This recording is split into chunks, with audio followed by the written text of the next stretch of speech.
Hey guys, Chris and I are visiting our good friend Tom Crutchfield today, and today we're going to introduce you to one of my personal favorite turtle species. Let's go check it out. This very clearly was not built for me. Come on in, guys. I even have to duck there. Keeping our bodies pretty spicy. Tom has to duck too, go in it. You know, the only place I ever feel tall is in here. Alright, so check that out, huh? This is an alligator snapping turtle. This is one of the largest freshwater turtle species in the entire world. Take a look at that head. What a beautiful animal. What a monster, huh? So this turtle is about 40 pounds. They can weigh up to 250 pounds? Yeah, 250 pounds, so they get pretty big. The alligator snapping turtle is primarily found in the southeastern United States. They have a very large, broad head, a very thick shell, and an extremely sharp, pointy beak. Due to their potential large size and specific needs, they do not make good pets, especially for people that are not experienced. And just in case you're wondering, this is in fact the correct way to handle an alligator snapping turtle. Holding the shell right behind the neck keeps you safe and supports the turtle's body. It doesn't hurt the turtle at all. Holding a turtle by the tail, however, can definitely hurt them, as their spine is actually attached to their shell.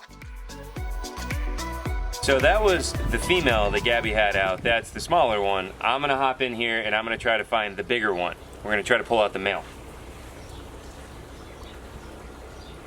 Fun times.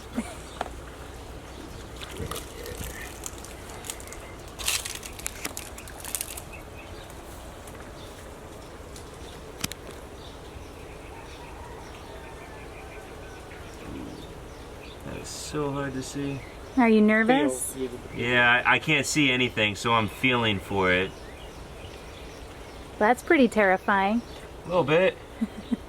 Alright, so I had to find the shell, and then I literally can't see anything, so I just have to feel.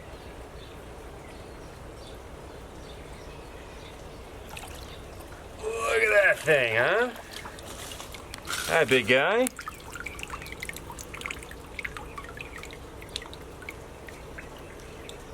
Oof. Check out the beak. Getting pretty close there, Gabby. Careful.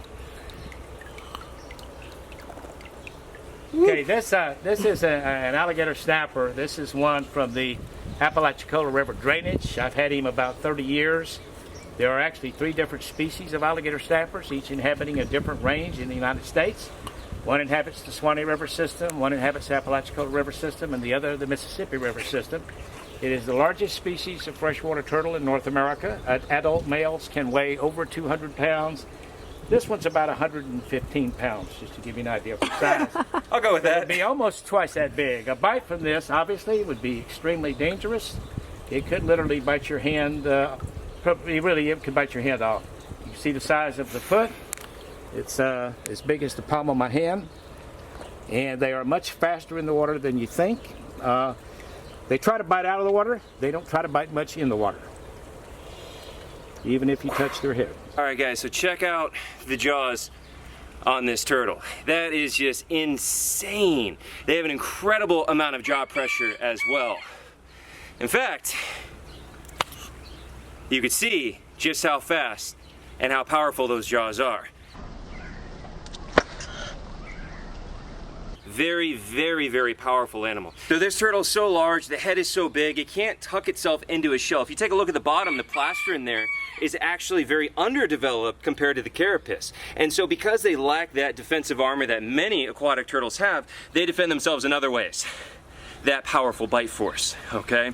Now, a lot of people see these animals, they're afraid of them, and you really have nothing to fear from this turtle as long as you leave it alone. They're not out to get anybody, they don't seek out bathers or swimmers or anything like that. If you leave them alone, they'll leave you alone. And the really sad thing is these turtles are incredibly rare throughout their range due to decades of hunting for their meat. People like to eat them. And what makes that incredibly sad is that this turtle could be very old. I mean, this one right here, Tom has had for 30 years alone, and they have some records claiming over 100 years. And for someone to want to kill that turtle and eat it to then be hungry the next day again, you're going to take 100 years of life to kill just to satiate your appetite for a day? That is just horrifying. So we want to respect these giant ancient beings. This is such a beautiful animal. So I don't know if you can tell right now, but they actually have this little appendage on the tip of their tongue that looks like a worm, and that's used to help them hunt. They'll sit at the bottom of a lake and they'll just leave their mouths open, and then when a fish or another turtle comes in, they'll snap those jaws shut. A lot of people think that these guys are carnivorous. They actually are omnivores, so they eat a lot of plant material as well. Now these guys get the name alligator snapping turtle because they kind of resemble an alligator. They have these ridges on their shell and also the back of their tail, so that kind of looks like the scutes or the osteoderms that you would see on an alligator. This is a very prehistoric looking reptile right here. Absolutely amazing. He is so beautiful. All right, so we took him out for a little bit. Whoa, now we got to put him back in. Bye, big guy.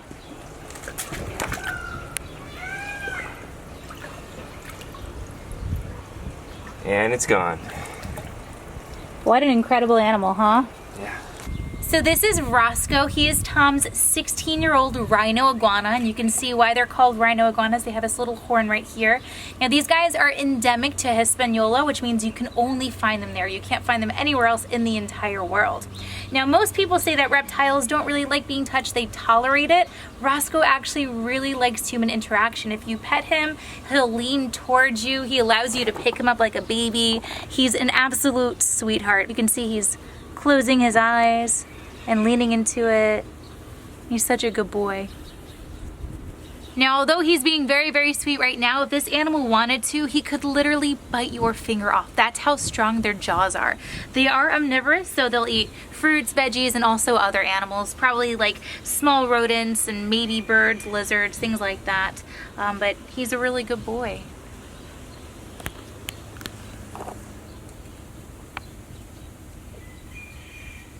Something really cool is that Roscoe is actually one of the free roaming iguanas on Tom's property. They don't even have an enclosure. They just walk around wherever they go and they don't leave. It's really cool. So you can tell these animals are very well taken care of and they're very happy here.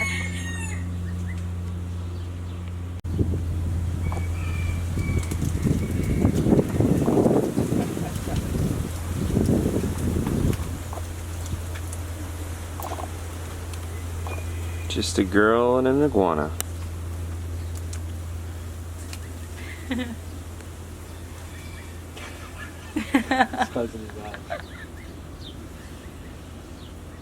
What a handsome boy. So speaking of free-ranging iguanas, Hemingway is another one on the property that just roams around. Let's go say hi to him. What's up, dude? See what I have. No? You want that?